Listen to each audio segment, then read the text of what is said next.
Okay, I'm going to talk to you about the Files app. The Files app is where you're going to have all your files. This is a physical machine. Some of the files can be saved on this physical machine. Other files are in your Google Drive, which is in the cloud. So if I swipe up, or I could use this little circle over here too, there's an app called Files. Now, in my files, I am going to see downloads. These are the ones that are on this device. And then Google Drive. There are also play files, but I'm not going to get into that right now. The important ones for you to know are the ones that are in the downloads folder.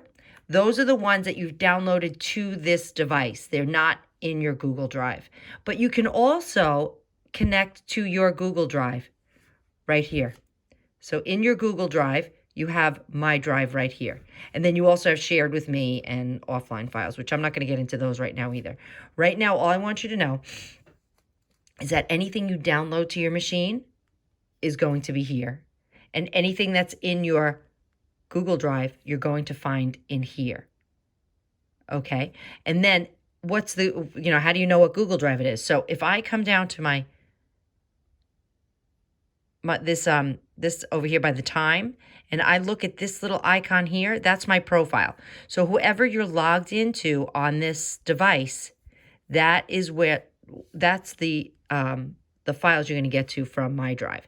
And then another important folder in here is in your Google Drive, my drive. That's your my drive in the Google Cloud.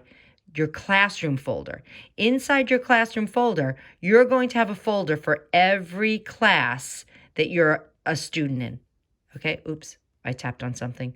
Food Science Period 8. You can see I have a lot of classes. I got to go and clean this up. Do not delete your classroom folder, and do not delete any of the folders inside the classroom folder, because it's very difficult for Google Classroom to share files with you and your teacher if you delete those. Okay, so you're not going to delete those. But that's what I want to talk to you about in this video. This is your Files app. So if I scroll up and or swipe up and I go to Files, this is where I'm going to see. Actually, I don't even think I tapped it. There we go. This is where you're going to see your Google Drive as well as your downloads. Those are the important things that you would want to see in there. Okay? Hope that was helpful.